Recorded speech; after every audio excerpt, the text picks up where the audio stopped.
Isang putok lang. Walang commitment. Walang intimacy. Walang romance. Tulungan mo ako magka-baby. It's just one night. Nabigla si Daniel. Pero nakita niya kung gaano kaseryoso si Vivian. Napahinto si Daniel sa pagmamaneho saglit. Viv? Sure ka ba? Hindi to pizza delivery ah.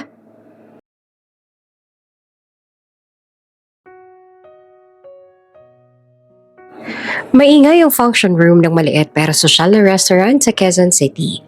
May mga lobo sa kisame, pastel ang motif, at sa gitna ng venue ay may malaking tarp na may mukha ng sanggol na may korona at nakasulat, "Welcome to the Christian world, Baby Theo." Nagsisigawan ang magbabarkada habang nagpapalitan ng kwento tungkol sa diaper brand sa parang thesis defense. Girl, huggies talaga. Nagkakarasya siya sa iba eh. Care mo kaya yung goat's milk formula? Mahal yun pero worth it. Sa isang tulok, tahimik na nakaupo si Vivian. Naka-white dress na simple pero halatang mamahalin. Maayos ang buhok, light lang ang makeup at may hawak na wine na hindi niya naman iniinom. Nakangiti siya tuwing may tumatawa pero may distansya. CEO siya ng isang kilalang kumpanya. Sanay sa boardroom, sanay sa control. Pero dito, pakiramdam niya, siya ang odd one out. Isa-isa niyang pinanood ang mga kaibigan niya. May kargang baby, may ka-holding hands, may hinahabol na toddler. Lahat may partner. Lahat may pamilya. Lahat maliban sa kanya.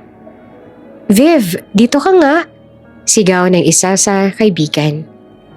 Bago pa siya makatakas, sinabit na sa kanya ang isang fake baby bump apron mula sa photo booth. Nagsigawan ng lahat sa kakatawa habang siya'y namumula sa hiya. Bagay, practice na! Screenshot ko for the future. Napilitan siyang tumawa, malakas, kumbinsido.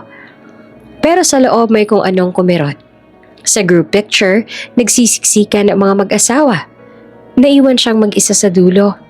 Hanggang sa may biglang tumabi sa kanya, si Daniel. Nakapolo na lukot na. May hawak pang plato ng spaghetti. Ngumiti siya at bumulong. Relax, ako munang placeholder. At sa unang pagkakataon buong hapon, natuwa si Vivian ng totoo.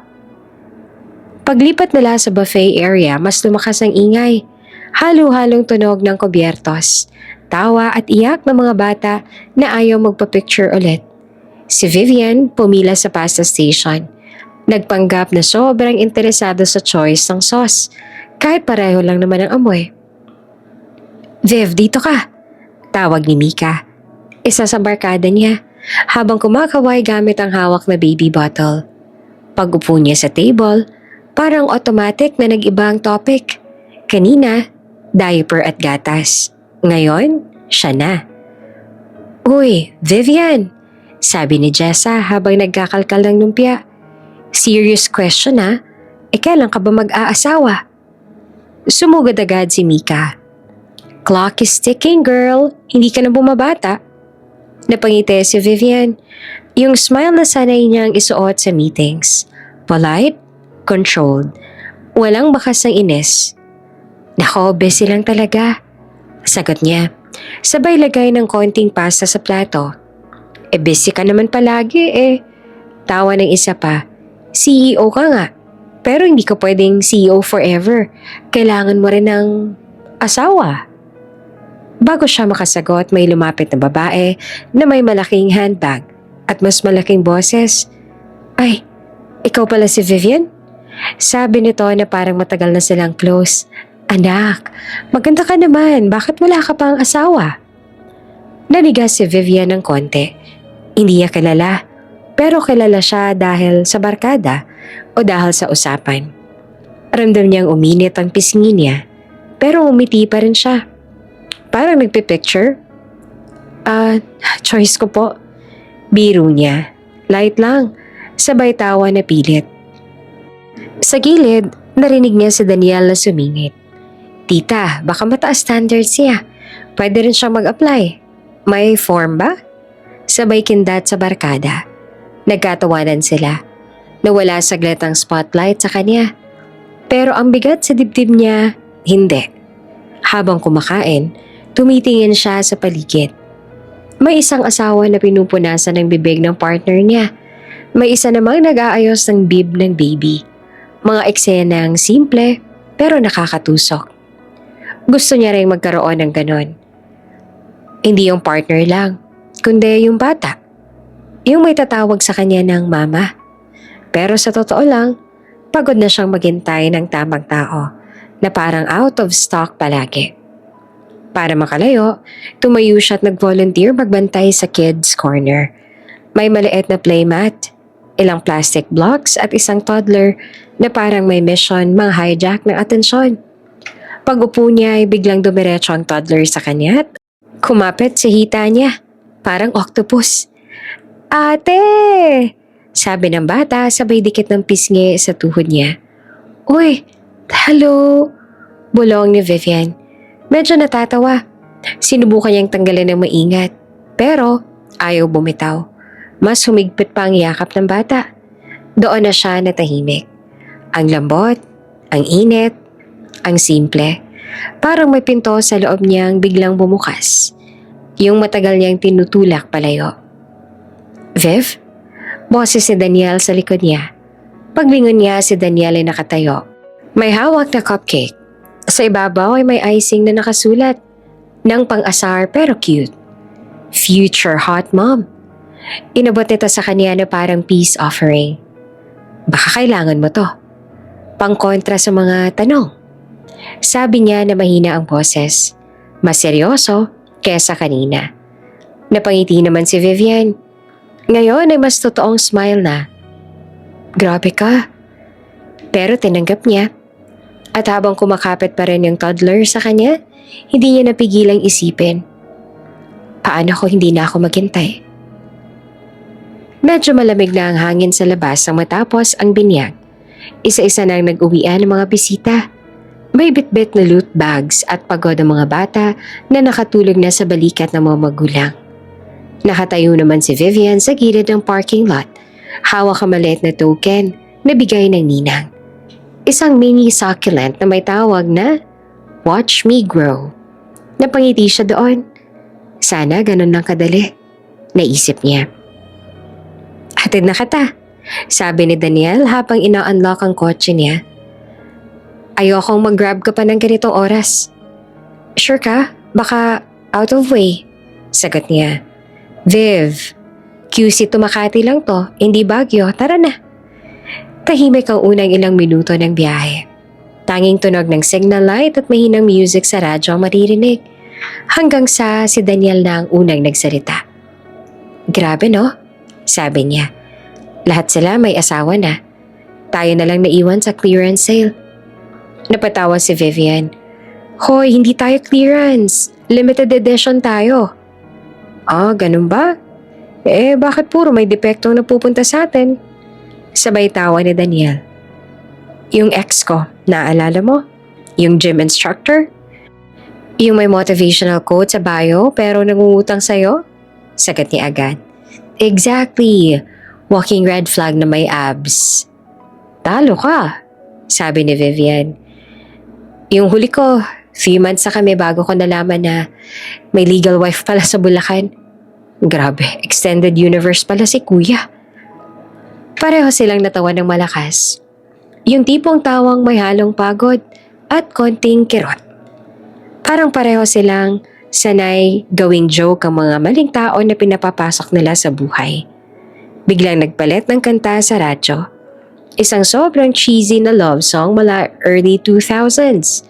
Yung tipong pangkasal montage. Nilakasan ni Daniel. Theme song natin to, Viv. Para sa future jowa mo. Patayin mo na nga yan. Mabilis na sabi niya. Sabay abot sa radyo. Nagkasabay pang kamay nila sa pag-off. Saglit naman na natahimik ang kotse. Hindi awkward na nakakailang, kundi awkward na may ibig sabihin. Sa labas, dumadaan ang ilaw ng mga poste. Pasulpot-sulpot sa mukha ni Vivian. Nakatingin siya sa labas. Pero halatang malayo ang iniisip. Okay ka lang? Tanong ni Daniel na mas mahinahon na. Huminga naman ng malalim si Vivian. Dahil napagod ako. Sa traffic? Sa paghihintay. Sumulyap si Daniel sa kanya pero hindi nagsalita. Alam mo yung feeling na lagi mong sinasabing, darating din? Na may tamang tao for you? Parang napatawa siya na mahina. Parang scam. Grabe siya. Hindi, seryoso. Lahat ng kilala ko may pamilya na. Ako? May kumpanya nga, may pera, may kondo. Pero pag uwi ko, tahimik. Walang naghihintay. Walang tatawag sa akin ng mama. Mas bumagal ang takbo ng kotse. Gusto ko na magkaanak, Dan. Diretso niyang sabi. Kahit wala na munang asawa. Doon ay tuluyang nawala ang biro sa hangin. Teka, sabi ni Daniel ang dahan-dahan. Like, adoption? Umiling si Vivian. Nanginginig na konti ang kamay niya sa kandungan. Hindi lang basta. Gusto ko maranasan. Yung pagbubuntis. Yung may parte ako. Tahimik. Tanging ugong lang ng makina. Viv. Mahina niyang sabi. Lumunok siya at tumingin kay Daniel. Diretso sa mata. Walang ngiti. Walang biro. Paano kung nagsimula siya halos pabulong? Tulungan mo kaya ako magka-baby? Nanatiling nakatutok ang mata ni Daniel sa daan. Pero halatang nanigas ang mukha niya. Ganap lang. Walang commitment. Walang expectations. Walang relasyon. Kung ayaw mo, basta baby lang. Parang biglang lumiit ang loob ng kotse. Biglang pumreno si Daniel sa gilid ng daan. Hindi malakas, pero sapat para maramdaman ang bigat ng sandali. Humarap siya kay Vivian. Gulo ang emosyon sa mukha niya. Gulat, pag-aalala, at kung ano pang hindi niya maipangalan. Viv, sabi niya na halos pabulong. Sure ka ba? Walang atras sa mga mata ni Vivian. Takot, oo. Pero buo ang desisyon. Napailing si Daniel ng bahagya. Parang hindi makapaniwala sa sitwasyon. Hindi to pizza delivery, ha? Sabi niya. Pilit na biro, pero basag ang boses. At sa gitna ng ilaw ng kalsada at tahimik na gabi, pareho nilang alam. May binuksan silang usapan na pwedeng magbago ng buhay nila. 3 araw na walang chat, walang meme, walang nakauwi ka na mula kay Daniel. At si Vivian ilang beses binuksan ng conversation nila. Pero walang matype. CEO siya. Sanay gumawa ng malalaking desisyon. Pero ito, iba. Hindi ito tungkol sa negosyo. Buhay ito. Sa kabilang side ng syudad si Daniel naman, ilang beses ding hinawakan ng phone. Ilang beses ding ibinaba. Hindi niya makalimutan ang mukha ni Vivian sa kotse. Hindi desperate, hindi pa bigla-bigla. Sigurado. Takot, pero sigurado. Sa ika-4 na araw may pumasok na message. From Daniel. Kape tayo? Usap tayo ng maayos? Nagkita sila sa isang tahimik na cafe sa BGC. Weekday afternoon kaya konti lang tao. Glass walls, soft music, amoy espresso. Umupo sila sa magkabilang side ng mesa na parang may business deal na pag-uusapan. So, unang sabi ni Daniel, hawak ang kape pero hindi umiinom. Pinag-iisipan ko. Tahimik lang si Vivian na tinihintay ang susunod. Hindi to biro.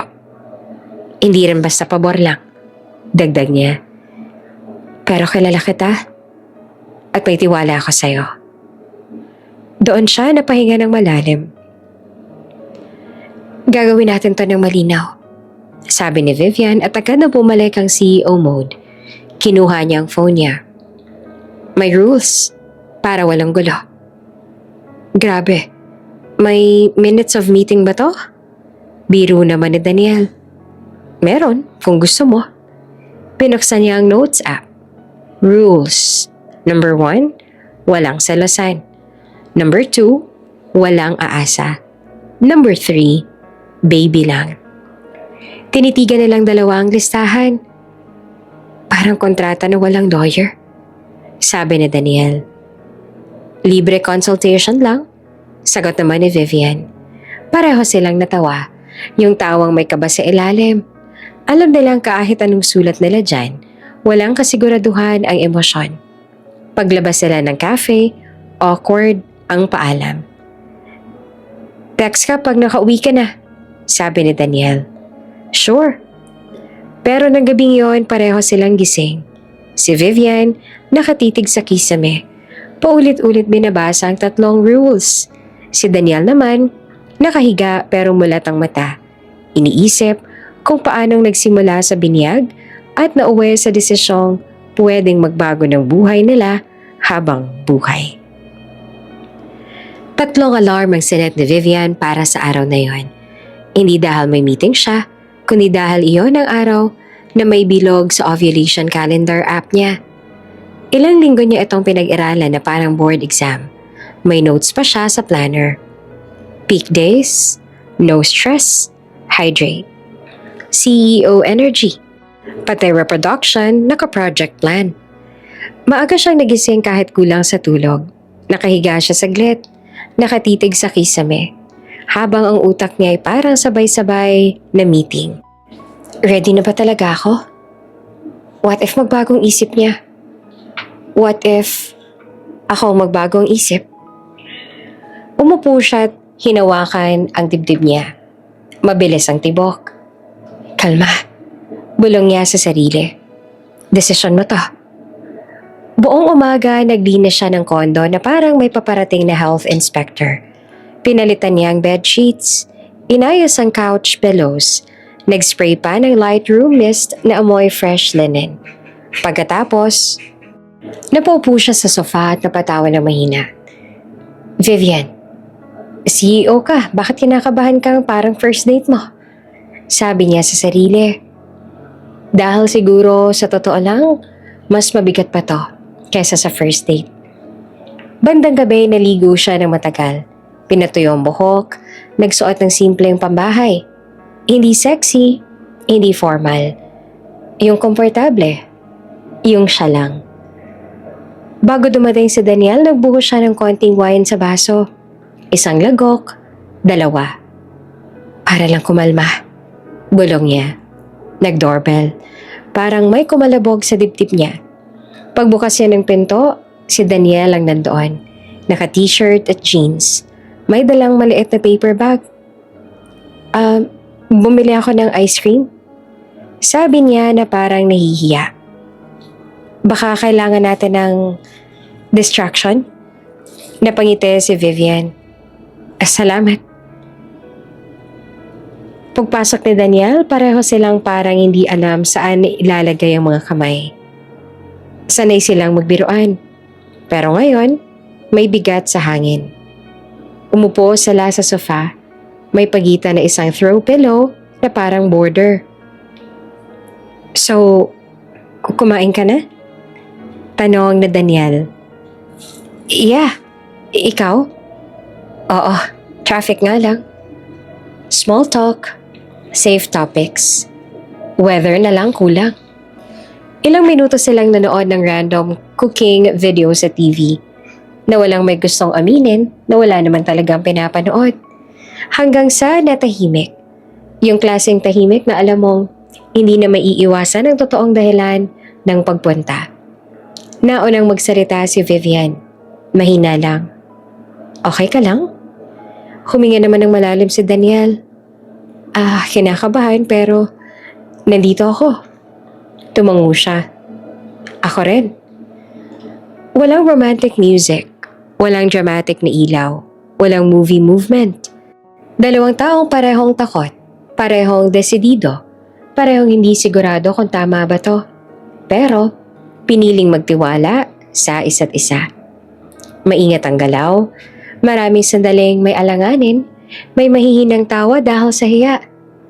May sandaling napapapikit na lang dahil mas madali kaysa tumingin. Hindi to kwento ng passion.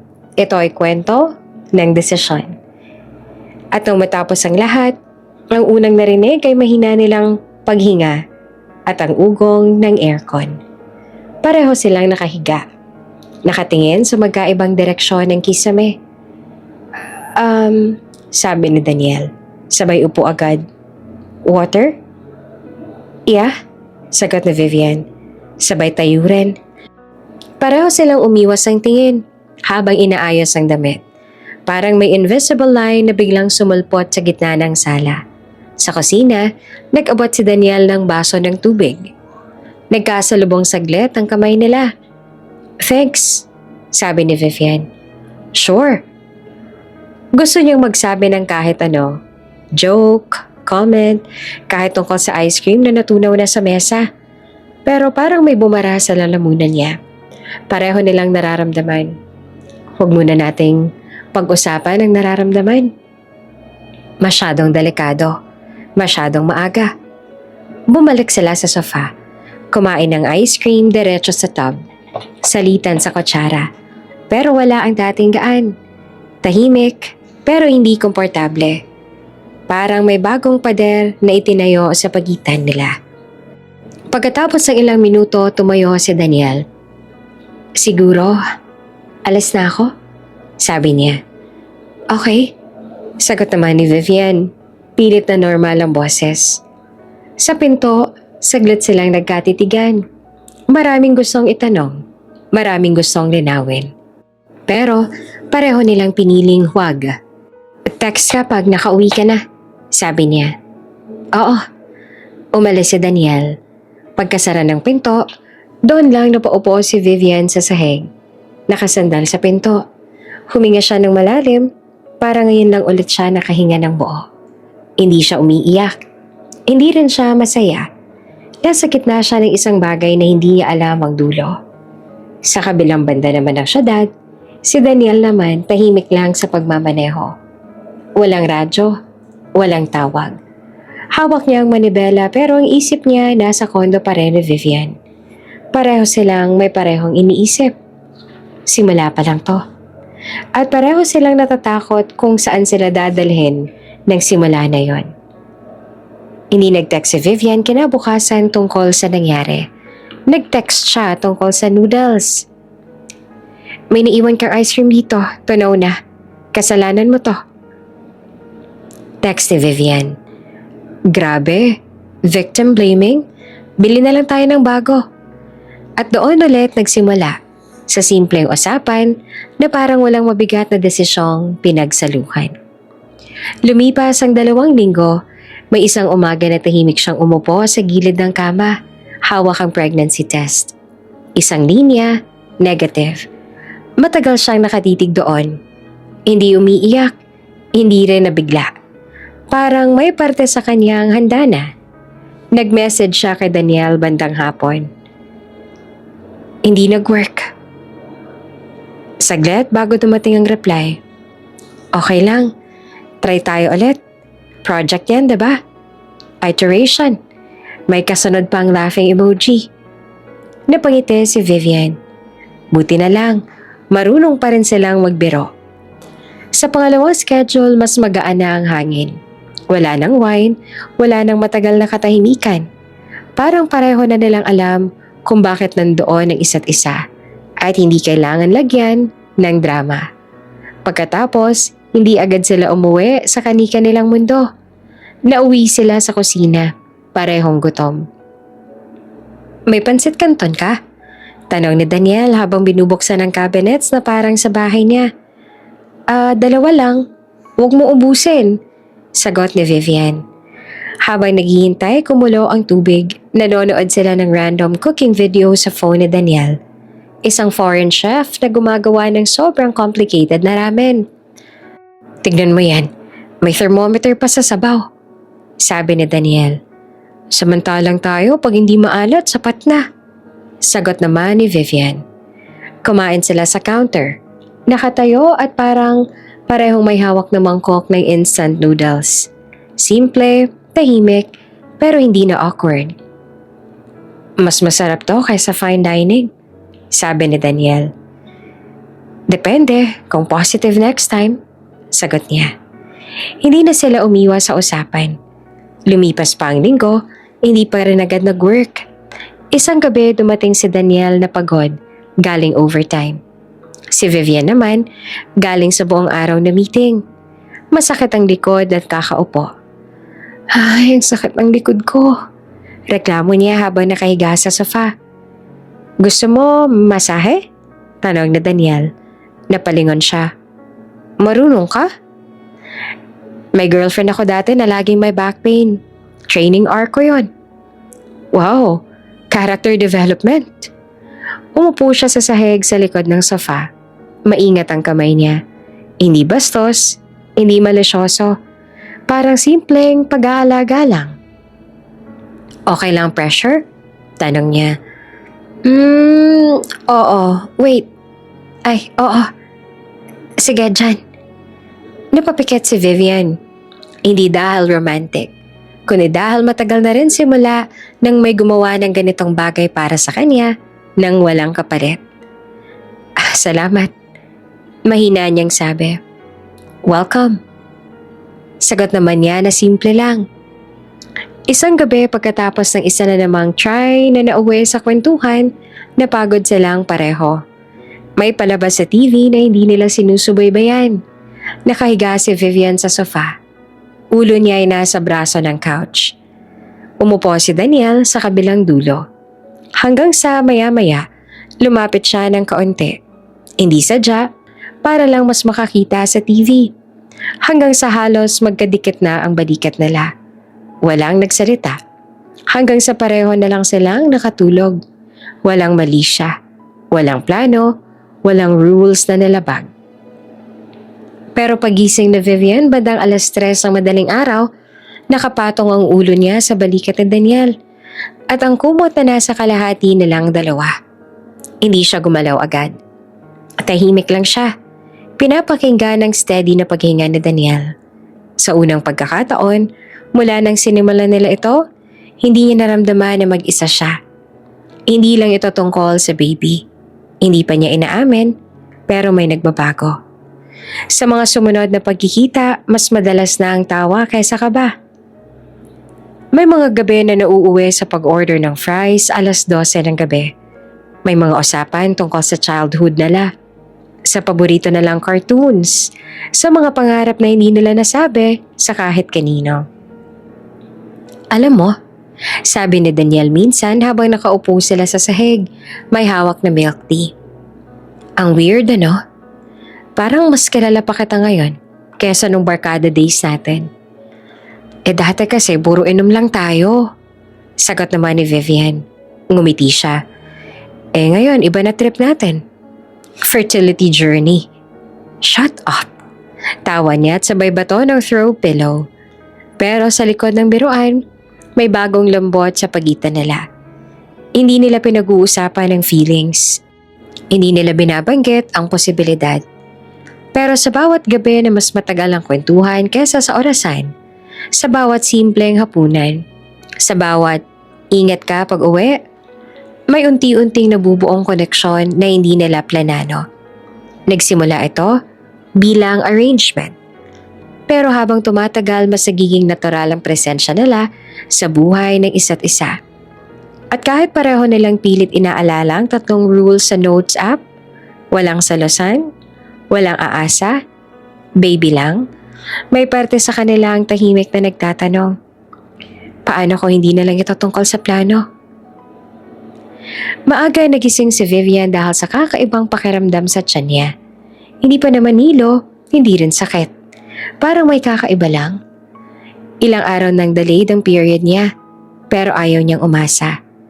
Ilang beses na siyang nadismaya nitong mga nakaraang buwan. Tahimik ang kondo, liwanag pa lang ng umaga, kulay abo ang langit sa labas ng bintana. Dahan-dahan siyang bumangon at dumiretso sa banyo.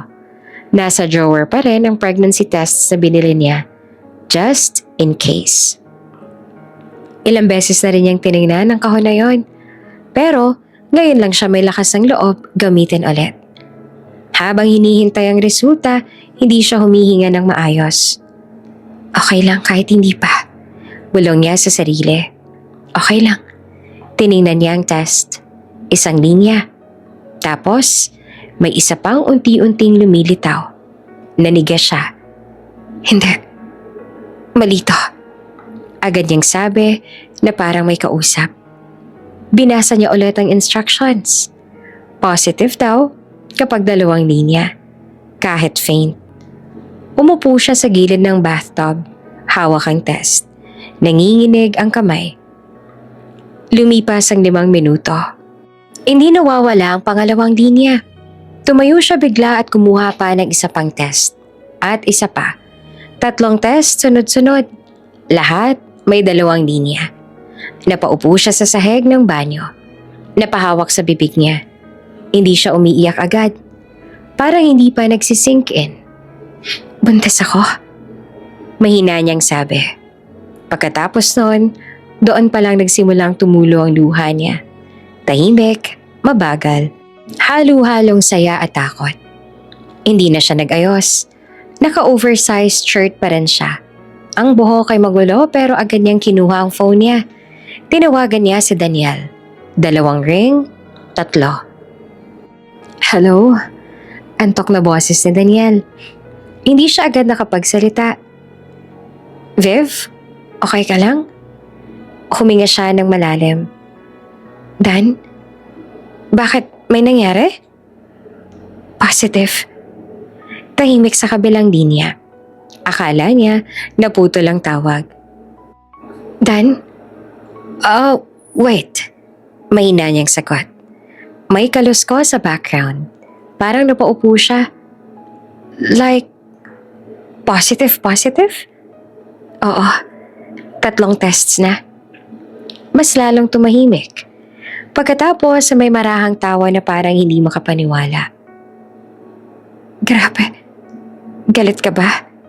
Bigla niyang tanong at hindi niya namalayang lumabas. Ha? Hindi. Viv, huminga siya ng malalim. Nakangiti ako ngayon. Natataranta lang ang utak ko. Napatawa siya ng may luha pa. Same. Wait, punta ako dyan. Sabi ni Daniel agad. Sure ka? Hindi ka pa nag-aalmusal. Mas importante to kaysa naman pandesal. Pagdating ni Daniel, halos mabangga pa siya sa pagpasok. Dalang kaba at pagmamadali. Pagbukas ni Vivian ng pinto, saglit silang nagkatitigan. Parehong may halong takot at saya sa mukha. Inabot niya ang 3 pregnancy test na nakapatong sa tissue sa mesa. Tinitigan ni Daniel isa-isa. Umupo siya sa sofa ng mabagal. Parang nawala ng lakas ang tuhod. So, sabi niya, tumingin kay Vivian. Magiging daddy by biology? Natawa siya kahit naiiyak. Mukhang gano'n na nga. Hindi sila nagyakapan agad. Hindi sila sumigaw. Parang pareho silang maingat sa moment. Baka mabasag. Pero ramdam. Ramdam ang bigat. Ramdam ang tuwa. Ramdam ang takot sa responsibilidad na parating. Okay ka lang? Tanong na Daniel. Hindi ko alam. Sagot niya ng tapat. Masaya ako pero natatakot. Same, sabi niya. Pero nandito lang ako. Simple lang, walang grand speech. Pero sapat. Bandang tanghali, pareho silang lutang. Ilang beses nilang tinitingnan ulit ang test. Parang mawawala ang linya kapag hindi binantayan. Mag-celebrate tayo? Saan? Wala ko energy mag-ayos. Tamang lugar lang para sa ganitong mental state. Dinala siya ni Daniel sa maliit na karinderya malapit sa kanto ng building. Yung may plastic na upuan at electric fan na maingay. Umupo sila sa sulok. Ate, 2 tapsilog nga at extra sabaw. Order ni Daniel. Habang hinihintay ang pagkain, nakatingin lang sila sa isa't isa. Sabay tatawa bigla na parang hindi pa rin makapaniwala. My baby, sabi ni Vivian ng pabulong. My baby, ulit din ni Daniel. Parang tinatry din na ipasok sa utak niya. Hindi pa siya masakit sa likod. Hindi pa umiiyak. Pero andyan na. Dagdag niya. Team project natin to, sabi ni Daniel. Walang atrasan na, sagot niya. Wala. Dumating ang pagkain, kumain sila na parang normal na araw lang. Pero hindi na magiging normal ang kahit ano mula ngayon. Sa gitna ng amoy ng pritong bawang at ingay ng kutsara sa plato, may bagong yugtong nagsimula. Hindi sila magpartner. Wala silang label. Pero may batang darating sa mundo na pareho nilang pananagutan. At sa simpleng karinderya na iyon, habang pareho silang lutang at nakangiti, nagsimula ang pinakamahalagang papel na gagampanan sa buhay. Hindi dramatic ang unang buwan ng pagbubuntis ni Vivian. Mas madalas itong tahimik na pagod, biglang hilo, at pagkain na ayaw ng katawan niya kahit naman paborito niya dati. Pero sa lahat ng yon, isang bagay lang ang consistent. Nandyan si Daniel. Anong gusto mo? Tanong niya isang gabi habang naka-video call sila. Ewan ko. Sagot naman ni Vivian na nakahiga sa sofa. May kumot. Kanina gusto ko ng fried chicken. Ngayon nasusuka na ako pag naiisip ko. Okay. Backup plan? Maasim. Gusto ko maasim. Makalipas ang 30 minuto, kumatok si Daniel sa pinto.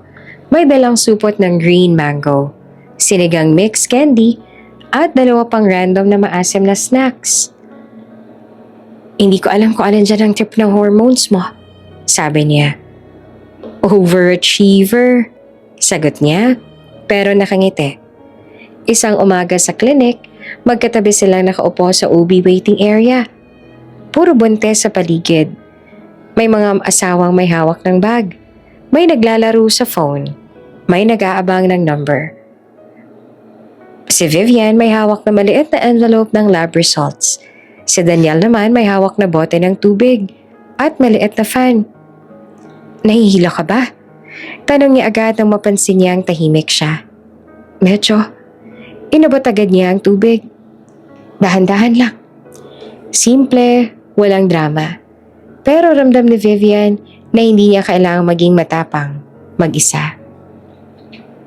Isang gabi, 12:00 na, bigla siyang nag-message. Gusto ko ng mangga na may bagoong, yung hilaw, yung maasim na masakit sa panga. Ilang segundo lang. Seryoso ba o test lang to? Seryoso, naiiyak na nga ako eh. Makalipas ng 20 minuto, may kumatok. Pagbukas niya, si Daniel naka-shorts, tsinelas, at medyo magulo ang buhok. May hawak na plastic container. Pinag-awayan pa namin ng tendera kung hinog na ba daw to o hindi, sabi niya.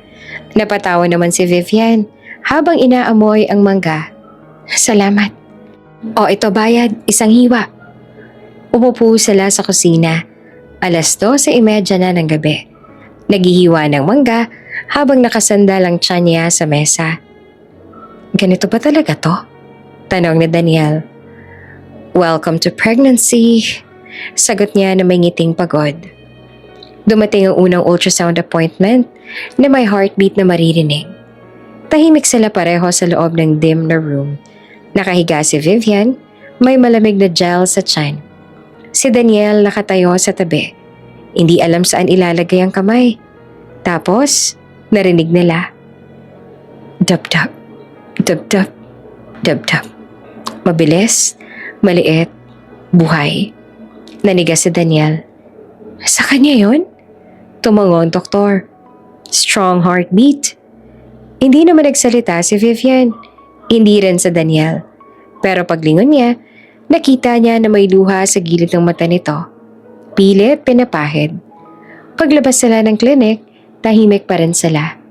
Hanggang sa biglang sabi ni Daniel, Grabe, may tiny human. Hindi na project lang. Sagot ni Vivian, mahina. Habang lumalaki ang tiyan ni Vivian, lumalaki rin ang mga diskusyon nila. Lalo na tungkol sa pangalan. Paglalaki, Fio, sabi ni Daniel. Parang accountant. Sagot niya. Anong gusto mo? Zeus? Basta hindi mo kang may insurance plan pag narinig. Grabe ka. Minsan, nagtalo pa sila ng seryoso tungkol dito habang nasa grocery aisle. Hindi porket ikaw ang nagbuntis, ikaw na lang pipili. Sabi ni Daniel. Excuse me? Ako may back pain. Ako may cravings. Ako nasusuka. May veto power ako, no? Nagkatinginan sila. Tapos, sabay natawa. Isang hapon, nag-message si Daniel. Guess what? Lilipat ako ng kondo. Oh, nice. Saan banda? Same building mo. Ilang segundo bago siya nakareply. Hey you, stalker ka ba? Nope. Para convenient lang. Para malapit sa project supervisor. Pare-pareho nilang alam. Hindi lang convenience yon. Mula noon, mas madalas na silang magkita. Minsan magkasabay sa elevator. Minsan sabay mag-almusal sa baba. Minsan simpleng katok lang sa pinto para mag-abot ng prutas. Hindi sila couple. Walang label. Pero sa bawat check-up, sa bawat midnight craving, sa bawat paghawak na Daniel sa siko ni Vivian, kapag nahihilo siya, may unti-unting nabubuong bagay na mas matalim sa usapan nilang baby lang. At kahit pareho lang nilang hindi pa binabanggit, pareho nilang nararamdaman. Hindi na lang ito tungkol sa pagbuo ng buhay. Hindi tungkol sa pagbuo ng lugar sa buhay nila para sa isa't isa. Mas bilog na ang tiyan ni Vivian ngayon. Hindi na ito yung tipong pwede pang itago sa loose na damit. Kita na, ramdam na. Bawat galaw niya mas mabagal, mas maingat. Pero sa bawat buwan na lumilipas, may isa pang bagay na unti-unting lumalaki kasabay ng bata sa loob niya. Yung nararamdaman niya kay Daniel. At yon ang mas nakakatakot. Isang hapon, nasa condo siya. Nakaupo sa sofa habang nag-work sa laptop. Si Daniel nasa kusina. Nagluluto ng sinigang dahil kailangan daw niya ng masustansya. Hindi puro mangga. Paminsan-minsan sumisilip siya. Nakapambahay lang si Daniel. Nakataas ang manggas. Medyo magulo ang buhok. Simple lang. Pero may kung anong lambot sa eksena. Yung tipong pang-normal na mag-asawa sa isang tahimik na Sabado. Tikim nga, sabi ni Daniel at inabot ang kutsara sa kanya. Sumubo siya. Maasim. Perfect. Ngumiti naman si Daniel. Proud na proud. Chef era ko na. Napatingin naman siya ng mas matagal kaysa dapat. Bigla niyang inilipat ang tingin pabalik sa laptop. Walang commitment. Paalala niya sa sarili. Huwag kang mahulog. Ilang beses yan itong inulit sa utak niya nitong mga nakaraang linggo. Parang mantra. Parang babala. Isang gabi, dumaan si Daniel para mag-abot ng vitamins na inirekomenda ng OB. Pagod siya galing trabaho, kaya saglit lang daw. Pero nauwi ulit sa kwentuhan hanggang sa nakatulog si Daniel sa sofa. Remote pa rin ang hawak. Bukas ang TV na walang nanonood. Tahimik ang sala. Tanging ilaw galing sa lamp sa gilid. Nakaupo si Vivian sa kabilang dulo. May hawak na unan sa tiyan niya. Pinagmamasdan niya si Daniel. Mahimbing ang tulog nito. Medyo nakanganga pa. Ang buhok, sabog. At sa gitna ng katahimikan, may pumasok na tanong sa isip niya na pilit niyang iniiwasan. Paano kung may meet siyang iba? Hindi naman sila. Walang sila. Walang karapatan si Vivian magtanong kung may ka-date ba si Daniel. Kung may ka-chat. Kung may gusto bang iba. Pero hindi niya maiwasang maramdaman ang kirot sa dibdib sa ideyang iyon. Stop it. Bulong niya sa sarili. Hindi ka girlfriend. Dahan-dahan siyang tumayo at inayos ang kumot na nakasabit sa paa ni Daniel. Hindi niya alam kung bakit niya ginawa. Basta, instinct. Saglit siyang napatitig ulit. Bakit kasi ikaw? Mahina niyang sabi na halos walang tunog. Kinabukasan, habang mag-isa siya sa kondo, kinuha niya ang isang notebook na matagal nang walang laman. Binuksan niya sa gitna ng pahina. Hindi siya mahilig magsulat ng feelings. Mas sanay siya sa reports, numbers, projections. Pero ngayon, parang kailangan niyang ilabas. Sumulat siya ng petsa sa itaas. Sandali siyang natigilan. Hawak ang ballpen sa ere. Tapos nagsimula siyang magsulat. Hindi ko alam kailan nagsimula to. Akala ko, kaya kong i-separate. Baby lang, plano lang, praktika lang. Pero habang tumatagal, hinahanap ko na siya. Kahit wala namang dahilan. Pag may kwento ako, siya ang una kong gustong sabihan. Pag may nararamdaman akong kakaiba sa baby, siya agad ang nasa isip ko. Tumigil siya sandali. Nilunok ang bara sa lalamunan. Tumingin siya sa tiyan niya. Marahang hinaplos. Tapos sinulat niya ang unang pangungusap na kinatakutan niyang aminin kahit sa sarili lang. Sana, hindi lang ito tungkol sa baby. Matagal siyang nakatitig sa linyang iyon. Parang may linya na hindi niya mabubura. Maya-maya, nag-message si Daniel. Kumain ka na? May dala akong lugaw. Bawal mag-skip meal, sabi ni Doc. Napangiti siya, pero may kasamang kerot. Oo na, Nurse Daniel. Buksan ko ang pinto. Habang papalapit ang tunog ng katok, pinikit niya sandali ang mata niya. Inayos ang mukha niya, inayos ang boses niya. Pagbukas ang pinto, ngumiti siya tulad ng dati. Uy, sabi niya. Uy, sagat naman ni Daniel. May dalang lugaw at isang plastic bag ng prutas. Normal, casual, parang walang nagbago. Pero sa loob ni Vivian, alam niyang may nabuksan na pinto na hindi na basta maisasara. At mas nakakatakot iyon kaysa sa mismong panganganak na paparating. Nasanay si Vivian na may kumakatok sa pinto niya kahit hindi nakaschedule. Minsan may dalang prutas, minsan naman lugaw. Minsan, random na pasalubong na nakita raw ni Daniel at naisip siya agad. Kaya nung 3 araw silang walang natanggap na kumain ka na, message, doon pa lang may kakaibang kaba ng gumapang sa dibdib niya. Una, binaliwala niya. Busy lang siguro. May trabaho rin naman yun. Nag-text siya. Check up ko bukas, 10 a.m. Sasama ka? Scene, walang reply. Okay lang, naisip niya. Baka nasa meeting lang. Kinabukasan, mag-isa siyang pumunta sa clinic. Nakaupo siya sa waiting area. May hawak na maliit na envelope para sa ultrasound result. Nasanay na siyang may katabi roon na tahimik lang, pero alert. Handang umalalay kapag nahilo siya. Ngayon ay walang bakanting upuan sa tabi niya. Pero pakiramdam niya, may kulang. Tenext niya ulit. Narinig ulit ang heartbeat today. Ang lakas. Sent. Walang blue tick. Hindi naman siya type na needy. Hindi siya yung taong mayat-maya nagcha-check ng phone.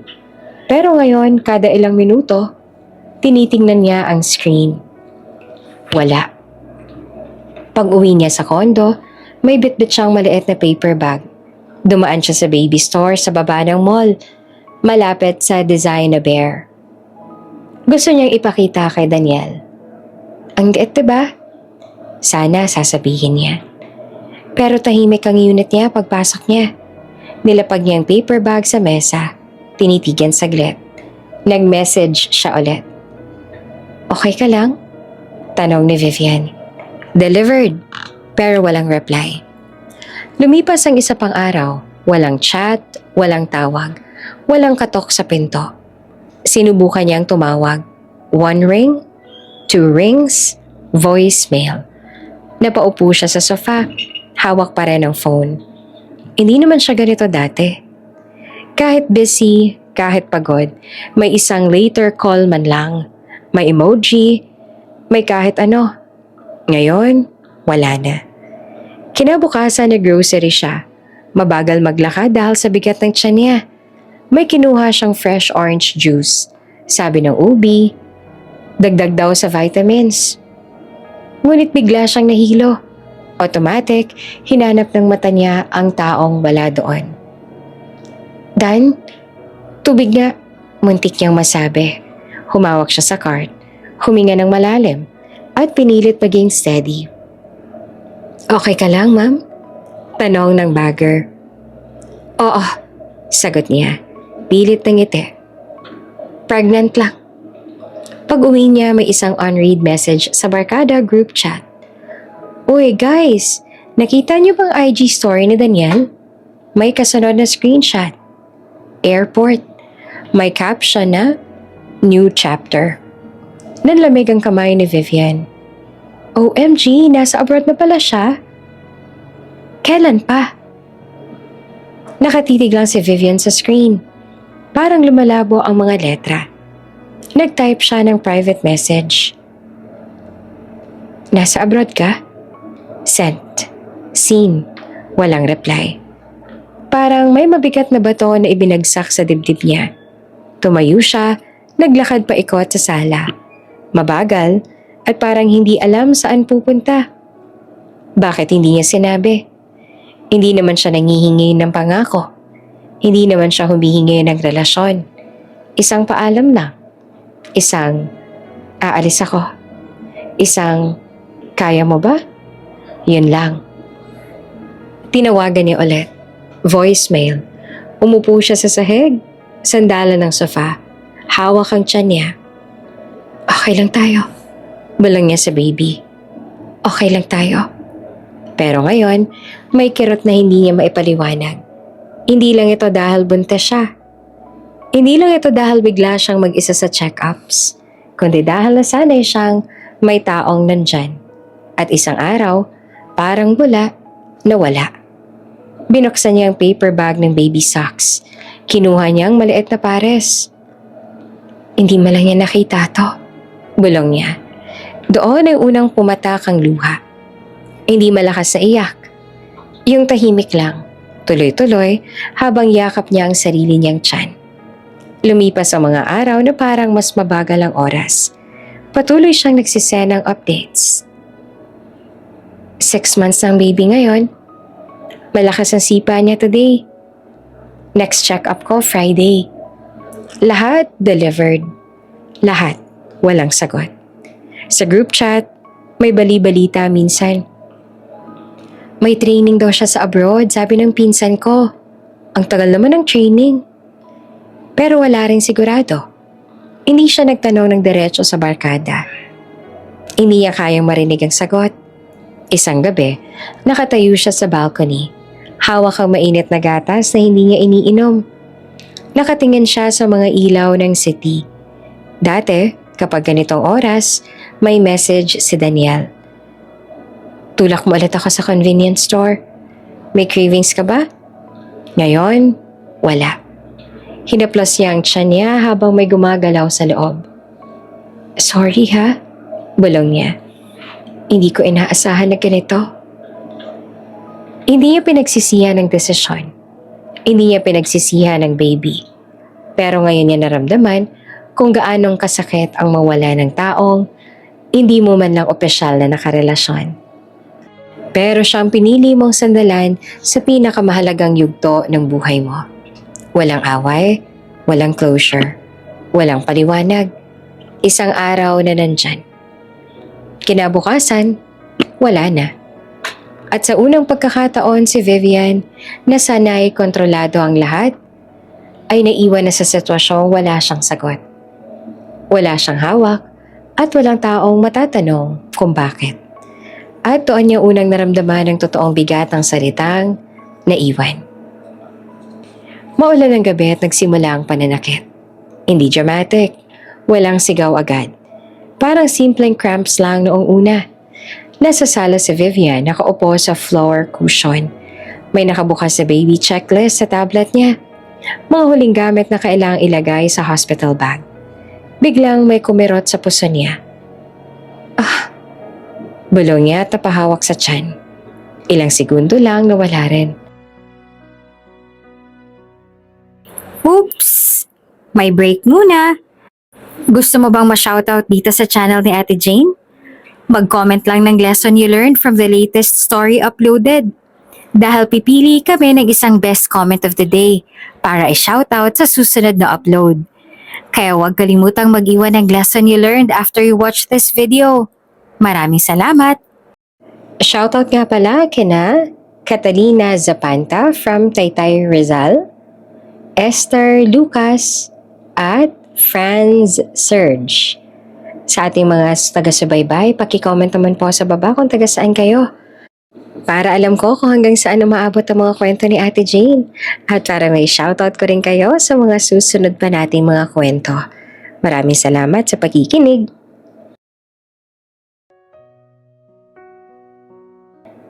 Braxton Hicks lang siguro. Sabi niya sa sarili. Ilang linggo na rin siya nakakaramdam ng false alarms. Pero makalipas ang 10 minuto, bumalik. Mas malakas. Napahinto siya sa pag-type. Huminga siya ng malalim. Sinubukang alalahanin ang tinuro sa prenatal class na pinanood niya mag-isa online. Time the contractions. Kinuha niya ang phone niya. Stopwatch. Isa pa. Isa pa. Regular. Okay. Bulong niya at pilit na kalmado. Ito na siguro talaga. Tumayo siya ng dahan-dahan. Hawak ang likod niya. Tahimik ang kondo. Walang ibang tao. Walang naglalakad sa hallway. Walang kumakatok sa pinto. Saglit siyang napatingin sa pintuan. Automatic. Isang reflex na hindi niya pa rin matanggal. Walang darating. Tinawagan niya ang hospital hotline. Sinabihan siyang pumunta na. Nag-book siya ng Grab. Habang hinihintay ang driver, nakaupo siya sa sofa. May pagkita ng paghinga sa bawat sakit. Hawak niya ang hospital bag na ilang beses niya nang inayos nitong mga nakaraang linggo. Okay lang tayo. Bulong niya sa tiyan niya. Kaya natin to.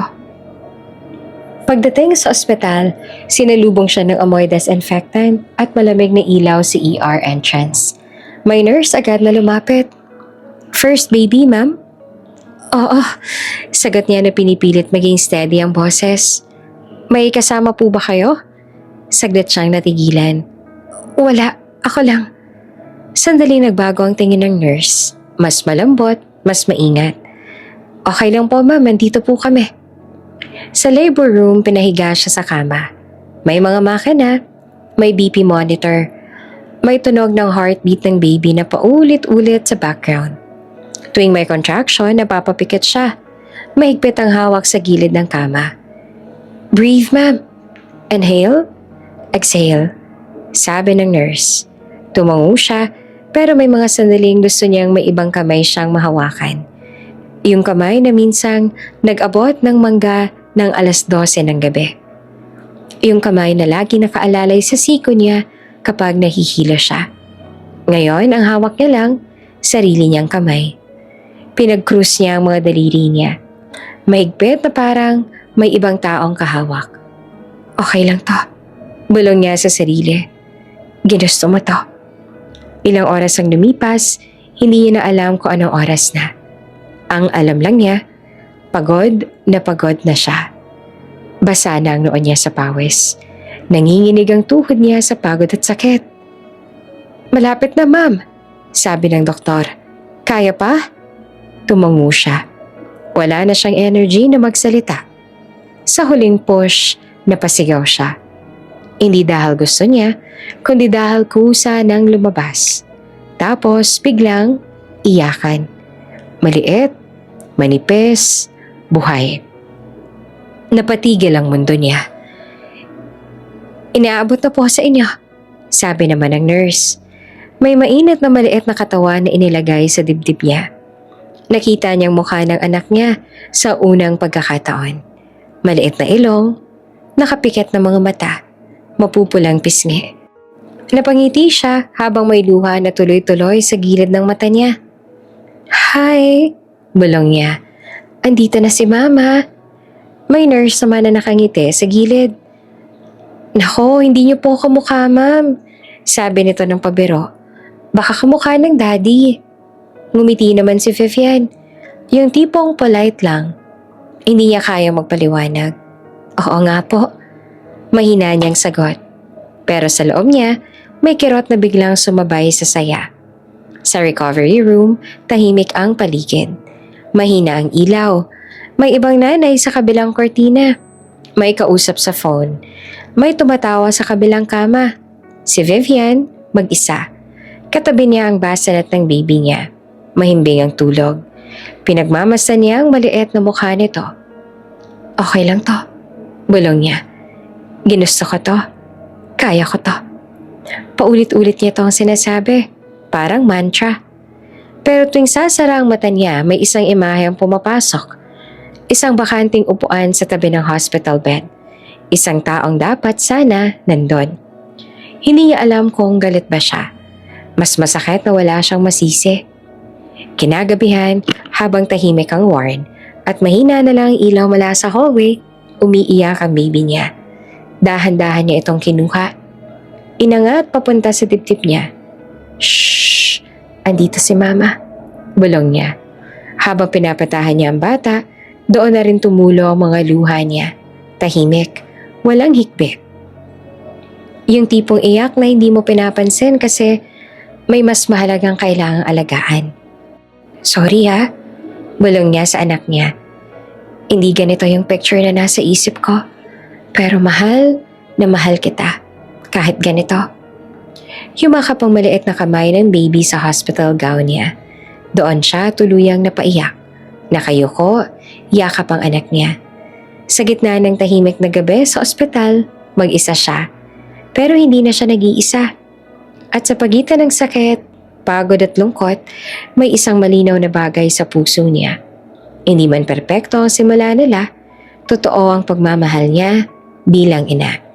At iyon ang panghahawakan niya sa bawat gabing wala ang taong hinahanap pa rin ng puso niya.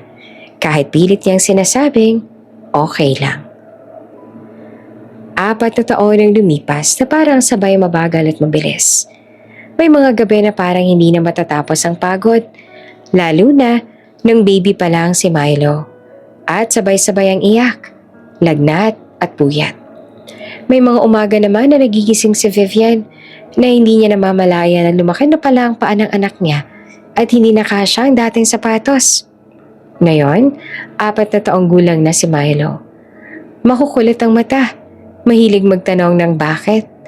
Kahit wala namang context, may tawa na parang kampana at yakap na parang ayaw ka nang pakawalan. At si Vivian, mas tahimik na ang saya niya ngayon. Hindi na kasing ingay ng dati, pero mas totoo. Sanay na siyang mag-isa sa desisyon. Sanay na siyang may maliit na kamay na nakahawak sa kanya sa lahat ng lakad. Sa birthday party ng anak ni Mika, isa sa barkada, unang beses ulit silang kompleto. Halos pagkatapos ng ilang taon. Sa isang malaking indoor playground ginanap. May ball pit, may slide, may mascot na mukhang pagod na sa kakasayaw. Hawak ni Vivian ang kamay ni Milo habang nag-register sa entrance. Ma, pwede ako doon sa slide? Tanong agad ng bata. Halos hindi na mapakali. Sandali lang anak. Hahanapin muna natin si Tito Carlo. Sagot niya. Habang naglalakad sila papasok, may mga pamilyar na boses sa paligid. Tawa ng barkada, tawag ng mga magulang sa mga anak nila. At biglang, Viv, nanigas ang likod niya. Hindi dahil hindi niya kilala ang boses, kundi dahil kabisado niya. Dahan-dahan siyang lumingon. Nakatayo si Daniel, ilang hakbang lang ang layo. Mas payat siya ng kaunti. Mas maikli ang buhok.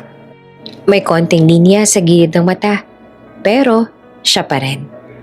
Parang may kumalabit sa dibdib ni Vivian na matagal niyang tinago. Hi, sabi ni Daniel. Parang hindi sigurado kung pwede ba siyang umiti. Hi, sagot niya. Maayos ang boses. Sanay na siyang magtago ng bagyo sa likod ng mahinahong mukha. Saglit silang nagkatinginan. 4 na taon ng tanong. 4 na taon ng bakit. 4 na taon ng katahimikan. Ma? Hila ni Milo sa damit niya. Napatingin si Daniel sa bata at doon niya napahinto. Parang may sumampal sa katotohanan sa mukha niya. Parehong mata. Parehong hugis ng kilay.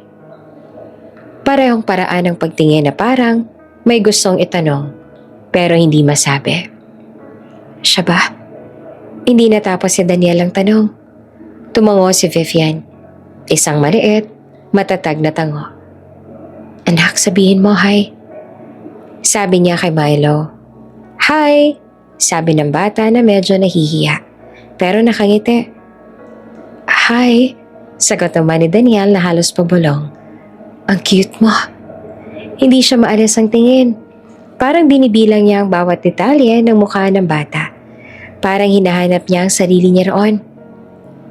4 na siya. Sabi ni Vivian na mahinahon. 4. Ulit ni Daniel. Parang sinusubukang habulin ang 4 na taon na wala siya.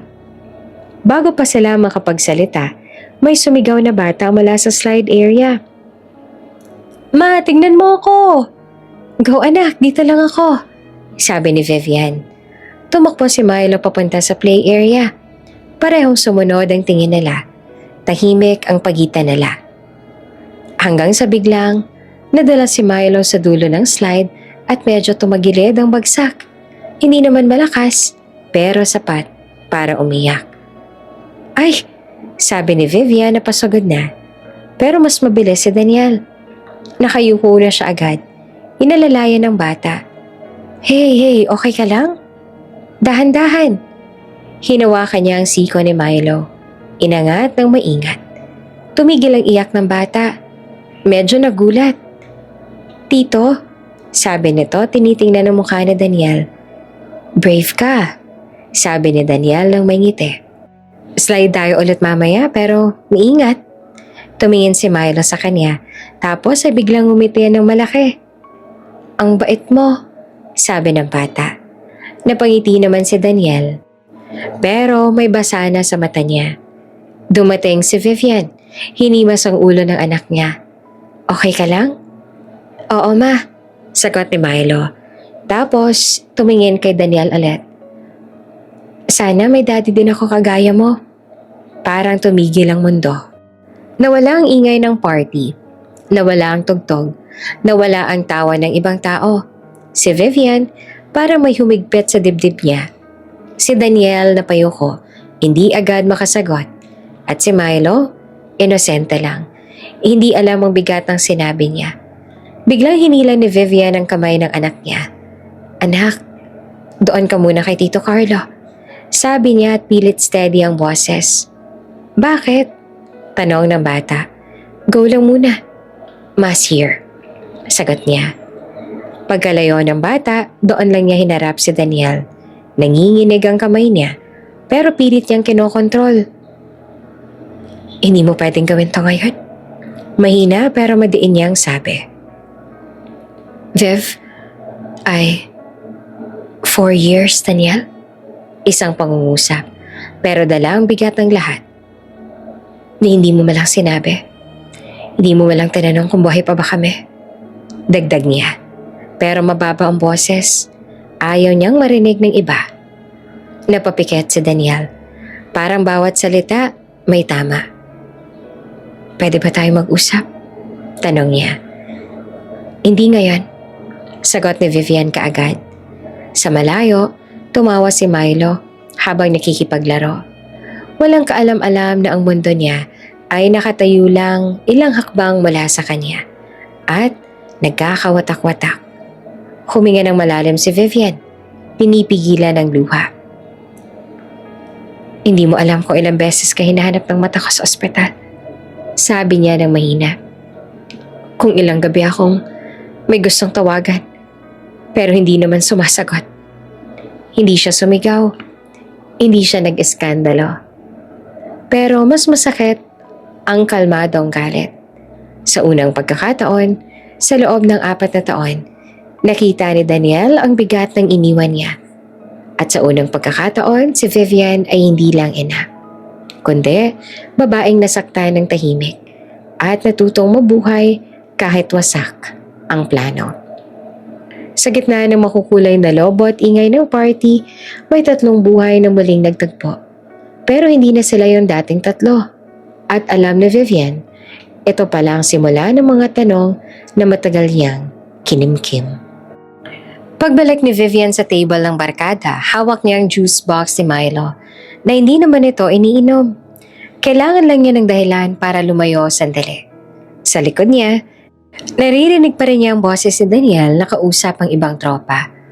Parang walang 4 na taon na nawala. Parang hindi siya yung lalaking iniwan siyang buntes na walang paliwanag. "Viv, dito ka!"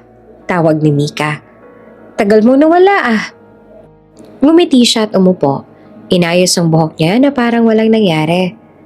Traffic sa slide area? Biro niya. Mas mahaba pang pila kaysa NBI clearance.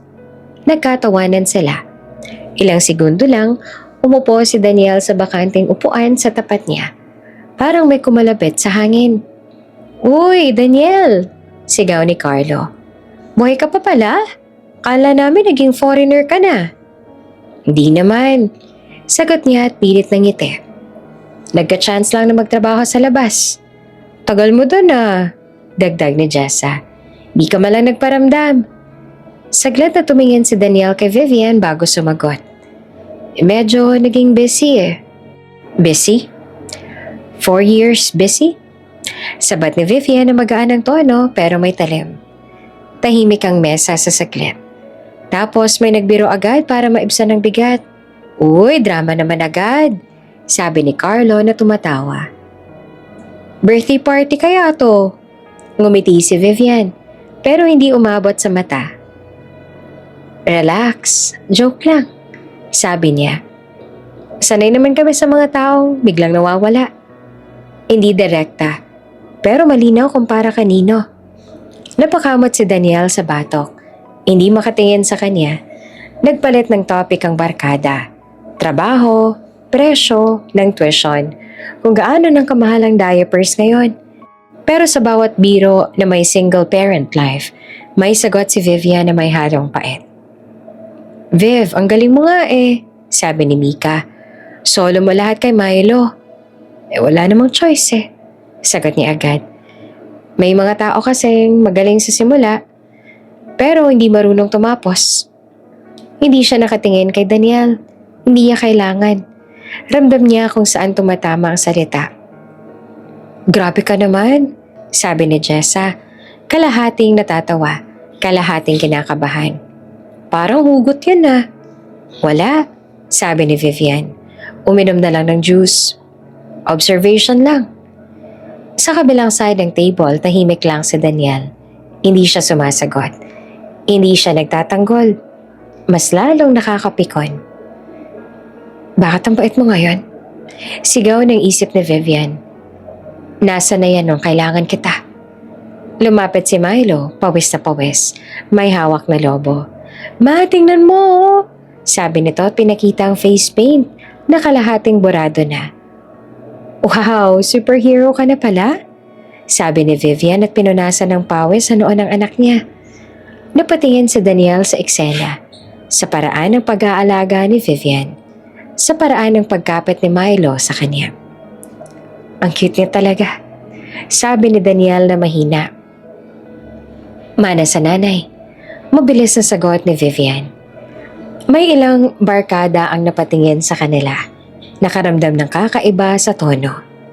"Oy, Viv," singit ni Mika. "Hindi mo pa rin sinasabi kung sinong tatay ni Milo ah?" Natawa si Jessa. "Oo nga, 4 na taon na. Secret pa rin?" Napahigpit ang hawak ni Vivian sa juice box. "Private," sabi niya at pilit na magaan. "Hindi naman kailangan ng press release." "Grabe ka naman," sabi ni Carlo. "Close naman tayo." "Exactly," sagot niya nang umiti pero malamig. "Kaya alam niyo dapat na marunong ako mag-set ng boundaries." "Sorry na," sabi naman ni Mika agad. Ramdam ang bigat. Sa gilid naman ng mata niya, nakita niyang napayuko si Daniel. Pero hindi pa rin sapat para mawala ang galit niya. "Anak, laro ka muna ulit," sabi niya kay Milo, sabay turo sa play area. Pagkalayo ng bata, sumandal siya sa upuan.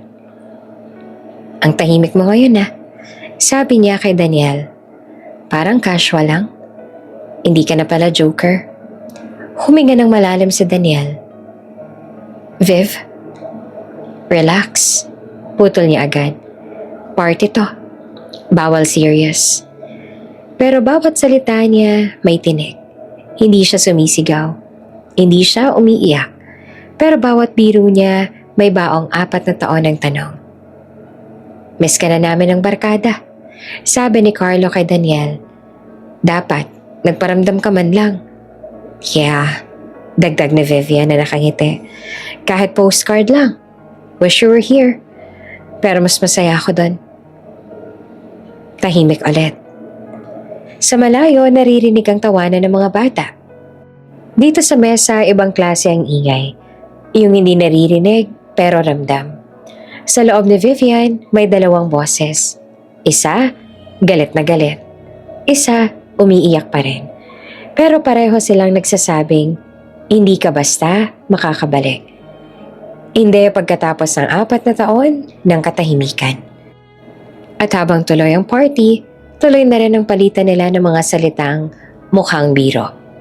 Pero bawat isa may talim na diretso sa pusong matagal nang sagatan. Pagod na si Vivian nang umalis sila ng party. Masaya si Milo kanina. Pero pagdating sa parking lot, bigla itong nanamlay.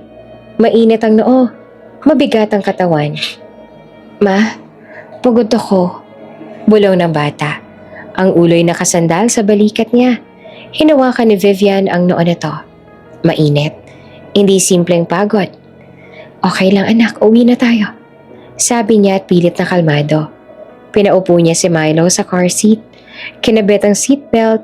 Tapos mabilis na umupo sa driver's seat. Nanginginig ang daliri niya habang in-start ang sasakyan. Click. Walang tunog. Sinubukan ulit. Huwag ngayon. Bulong niya. Sinubukan niya ulit, mas madiin. Ngunit wala pa rin. Sa likod ay nagsimula nang umiyak si Milo. Ma, init ko. Napapikit si Vivian saglit. Pinilit mag-isip ng maayos.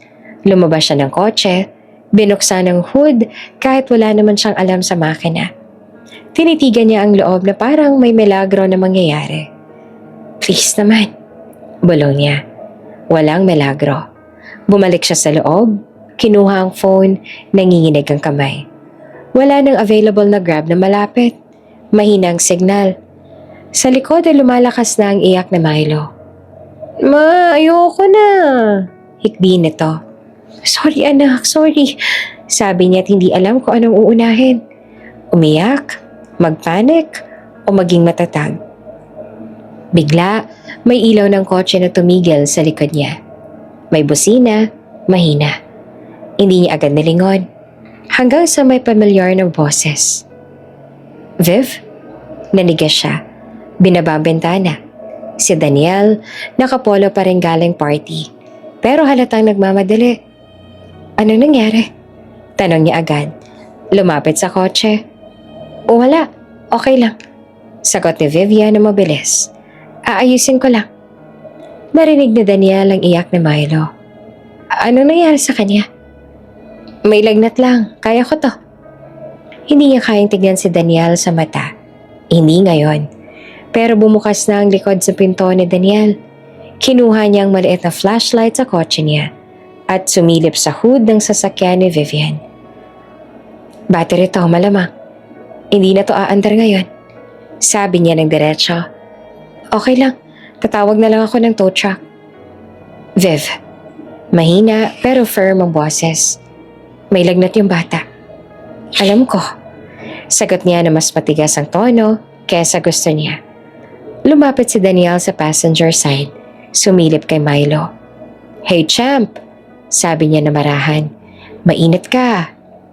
Ma, iyak ni Milo. May kung anong nabasag sa loob ni Vivian. Ayaw niya ng tulong, pero mas ayaw niyang mahirapan ng anak niya. Pasakay mo na sila, sabi ni Daniel. Dahan-dahan, hatid ko na kayo. Ayaw niyang pumayag. Ayaw niyang maging mahina sa harap niya. Pero pagtingin niya kay Milo, pawis, namumula, umiiyak. Nawala ang pride. Tahimik siyang bumaba. Binuksan ang pinto, tinanggal ang seatbelt ng bata. Inabot ni Daniel ang bata. Otomatikong kumapit si Milo sa leeg niya. Parang natural. Parang kilala na siya ng katawan nito. Saglit silang nagkatinginan ni Vivian. Walang salita. Sumakay sila sa kotse ni Daniel. Tahimik ang biyahe. Tanging hikbe ni Milo tunog ng signal light ang maririnig. Sa rearview mirror, panay ang tingin ni Daniel sa bata. Ayos lang buddy, malapit na tayo. Mahina niyang sabi. Hawak ni Vivian ang maliit na kamay ng anak niya mula sa front seat. Gusto niyang magsalita. Gusto niyang magpasalamat. Gusto niyang magalit ulit. Pero walang lumalabas. Pagdating sa kondo, mabilis bumaba si Daniel at pinuksan ang pinto sa likod. Ako na, sabi niya. Binuhat niya si Milo, maingat na parang salamin. Pagkalapat ng ulo ng bata sa balikat niya, kusang yumakap ito ng mahigpit sa leeg niya. Ma, bulong ni Milo. Pero hindi bumibitaw kay Daniel. Parang may kung anong kumurot sa dibdib ni Vivian. Hindi niya alam kung selos, lungkot o panghihinayang. Pagpasok nila sa unit, dumiretso si Daniel sa sofa. Thermometer? Tanong niya. Sa drawer sa kusina. Sagot niya agad. Nagkatinginan sila sandali. Pareho nilang alam ang layout ng bahay. Para hindi sila nawala ng 4 na taon. Nilagyan nila ng bimpo ang noo ni Milo. Pinainom ng gamot. Unti-unting humina ang iyak hanggang sa napagod na lang ito at nakatulog. Iyaka pa rin ang leeg ni Daniel. Pwede mo na siyang ibaba, sabi ni Vivian na mahina. Sinubukan ni Daniel, marahang tanggalin ang kamay ng bata sa leeg niya, ngunit umiiyak agad si Milo. Ma, huwag, bulong nito. Hindi pa rin gising ng maayos. Napatingin si Daniel kay Vivian. Okay lang, sabi niya. Pero nanginginig ang boses. Dito ka na muna. Umupo siya sa sofa. Hawak pa rin ang bata sa dibdib niya. Tahimik ang sala. Mahina ang ilaw. Pareho silang pagod. Pareho silang puno ng hindi masabi. Salamat, sabi ni Vivian sa wakas. Halos pabulong. Tumango naman si Daniel. Anytime. Gusto na sana niyang umalis. Kita sa kilos niya ang pagtingin sa pinto. Yung pag-adjust sa pwesto. Pero tuwing gagalaw siya, masihigpit ang yakap ni Milo. Stay. Bulong ng bata sa gitna ng tulog. At doon siya nanatili. Umupo si Vivian sa single chair sa tapat nila. Pinagmamasdan ng eksena. Si Daniel may batang nakayakap sa kanya. Parang eksenang matagal niya nang pinilit kinalimutan. Tahimik ang gabi. Pero sa katahimikan yon, parang bumabalik ang lahat. Yung ultrasound room, yung mangga ng hating gabi, yung pagtulog sa sofa na magkatabi, at yung araw na nawala siya ng walang paalam. Ngayon, nandito ulit. Hindi dahil pinili nila, kundi dahil may batang may lagnat na mas mahalaga kaysa sa pride, galit at nakaraan. At habang pinapanood ni Vivian ang anak niya na mahimbing ang tulog sa dibdib ng lalaking minsang pinangarap niyang makasama. Alam niyang hindi pa tapos ang kwento nila, pero ngayong gabi, tahimik muna. Dahil minsan, ang pagbabalik ay hindi sa salita nagsisimula, kundi sa simpleng pananatili. Ilang linggo matapos ang gabing nalagnat si Milo, unti-unting naging mas normal ang presensya ni Daniel sa buhay nila. Hindi biglaan, hindi pilit. Minsan dumadaan lang siya para mag-abot ng prutas. Minsan, sinasamahan niya si Milo sa playground sa baba ng kondo, habang si Vivian may online meeting. Wala pa ring malinaw na usapan tungkol sa nakaraan, pero may tahimik na kasunduan para kay Milo muna. Isang Sabado ng umaga, maaraw, mahangin. Dinala nila si Milo sa maliit na park malapit sa kondo. May dalang maliit na bisikleta si Daniel. Second hand na inayos niya raw. Surprise! Sabi niya kay Milo. Bike? Sigaw ng bata. Halos hindi mapakali. Turuan ka ni Tito Daniel. Sabi ni Vivian na may maliit na ngiti. Hindi tito. Sabat ni Milo. Daniel lang. Napatingin silang dalawa sa bata. Hindi nila itinama. Sa gitna ng damuhan, hawak ni Daniel ang likod ng bike habang si Milo nagpa-practice magpedal. Diretso lang, tingnan mo sa harap, sabi niya. Nakatayo si Vivian sa gilid. May hawak na tubig at bimpo. Pinapanood ang dalawa. May kung ano namang mainit sa dibdib niya habang nakikita ang eksena. Yung natural na pagtuturo, yung pagtawa ni Milo, yung pasensya ni Daniel. Parang eksenang matagal na dapat nangyari. Ma, tignan mo! Sigaw ni Milo habang umaandar ng ilang segundong mag-isa bago natumba sa damuhan. Ay! Napasigaw si Vivian pero tumatawa lang si Milo. Okay ka lang? Tanong ni Daniel na lumalapit. Ako ulit! Sigaw ng bata. Makalipas ng ilang ulit na ensayo, medyo napagod na si Milo at umupo sa damo. Umiinom ng tubig. Break muna tayo, sabi ni Vivian. Umupo naman si Daniel sa tabi ng anak niya. Hinihingal ng bahagya. Ang bilis mong matuto, sabi niya. Hinihimas ang buhok ng bata. Ngumiti si Vivian habang pinapanood sila. Hanggang sa biglang napahawak si Daniel sa dibdib niya. Parang may kumirot. Dan? Tawag ni Vivian. Okay lang, sabi niya. Nahilo lang siguro. Pero bago pa siya makapag-react, biglang nawala ng balanse si Daniel at napaupo na lang bigla sa damuhan. Daniel! Sigaw ni Vivian, mabilis na lumapit. Ma? Takot na tanong ni Milo. Hinawakan ni Vivian ang mukha ni Daniel. Maputla. Ano nangyayari? Tanong niya na nanginginig. Sorry. Bulong ni Daniel. Pinipilit ngumiti. Hindi ko na itago. Hindi mo na itago ang ano? Halos sigaw niya. Pero pigil dahil sa bata. Tinulungan niya makatayo si Daniel at dinala sa bench sa gilid. Pinaupo siya, pinainom ng tubig. Milo anak, sandali lang ha. Maglaro ka muna dyan sa slide. Sabi niya at pilit na kalmado. Ayaw umalis ang bata pero napilitan na rin. Pagkatalikod ni Milo, doon niya na hinarap si Daniel. Anong nangyayari sa'yo? Tahimik siya sandali. Tapos tumingin sa kanya. Hindi na umiwas. May sakit ako, Viv. Parang may bumagsak na yelo sa sikmura niya. Ha? Anong sakit? Huminga siya ng mabigat. Heart condition. Rare. Na-diagnose ako. Bago ka pa manganak. Nanlaki ang mata ni Vivian. Ano? Mahina pero puno ng galit ang boses niya. Bakit ngayon ko lang nalaman? Dahil umalis ako para magpagamot. Sa Singapore. May specialist doon. Parang biglang nag-click lahat. Yung airport photo, yung biglang pagkawala, yung katahimikan. Hindi ka malang nagsabi.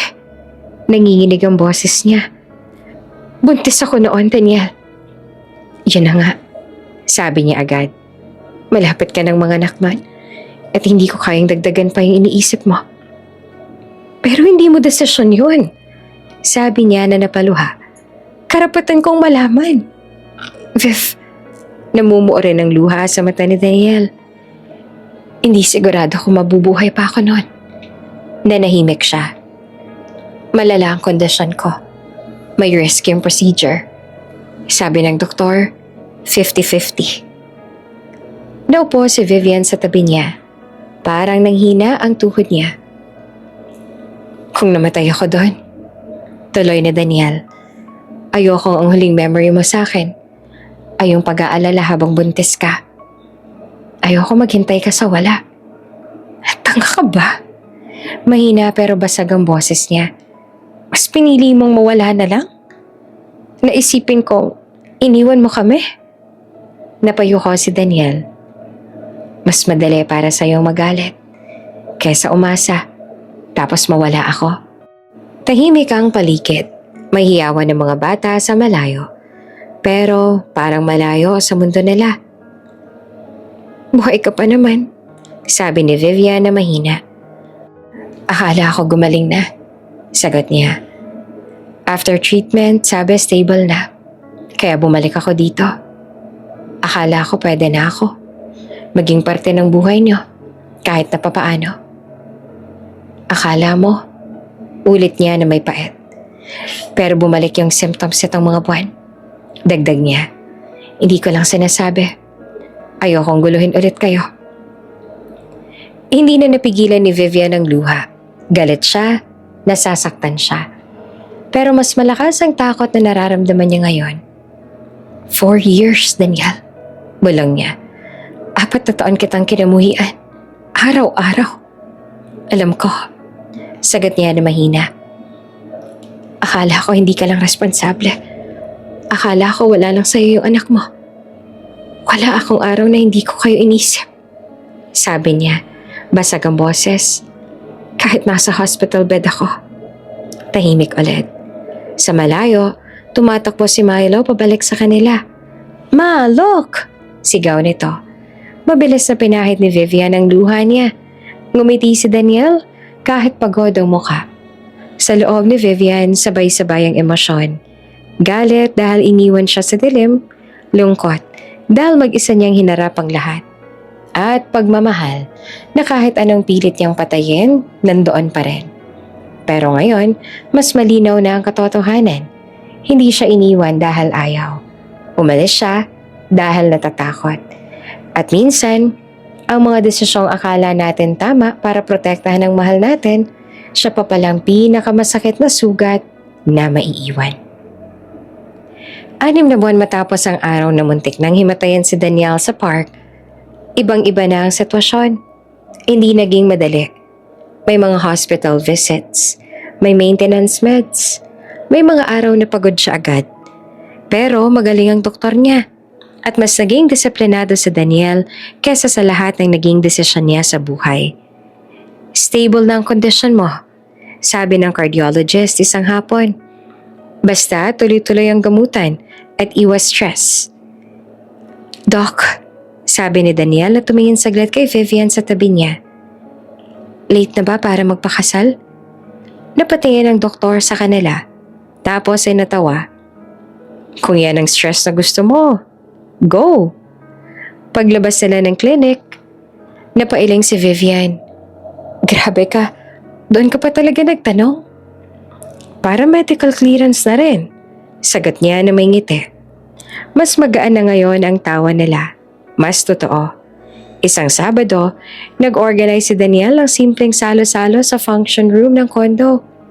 Sabi niya, birthday celebration daw ni Milo ng late. Kahit tapos na talaga ang birthday nito.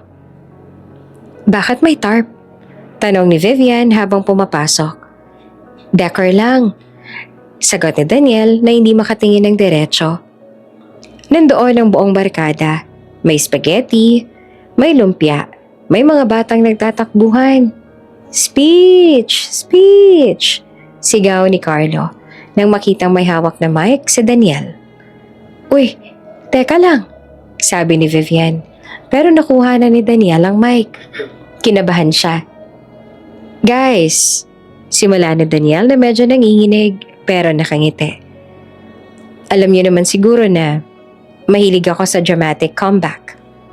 Finally, inamin! Sigaw ni Jessa. Nagkatawanan. Tumingin si Daniel kay Vivian, tapos kay Milo, na nakaupo naman sa sahig, busy sa cupcake niya.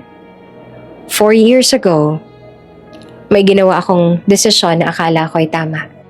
Pero, nasaktan ko yung 2 taong pinakamahalaga sa buhay ko. Tahimik ang room.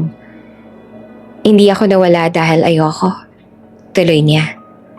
Nawala ako dahil natakot ako.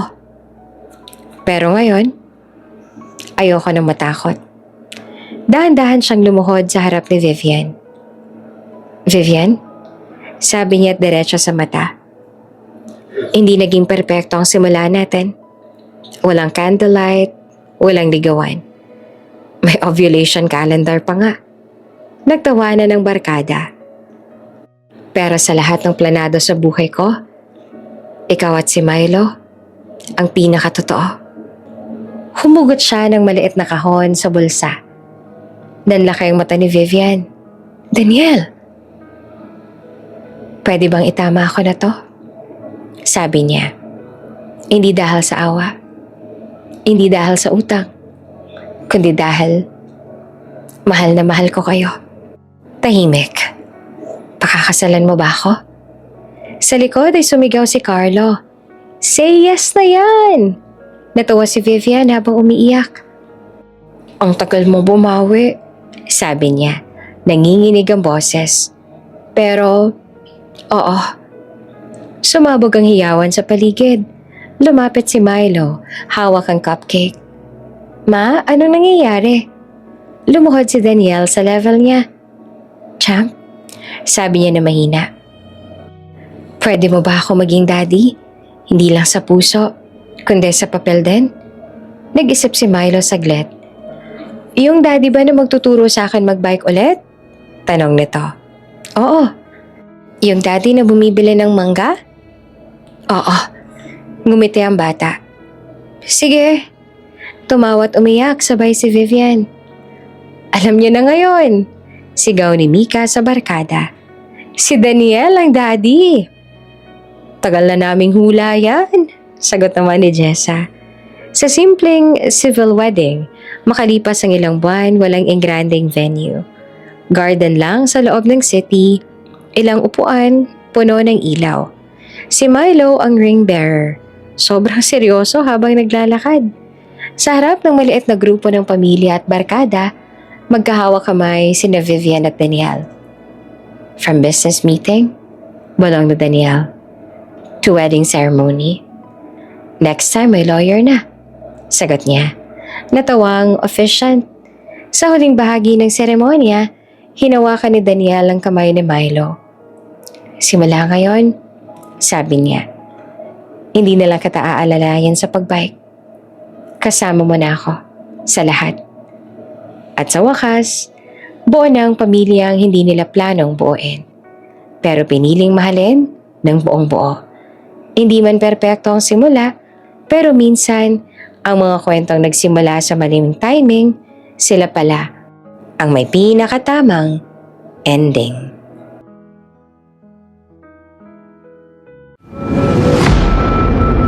Kung bago ka pa lang sa channel na ito, Ate Jane TV, huwag kalimutang pindutin ang notification bell and subscribe button.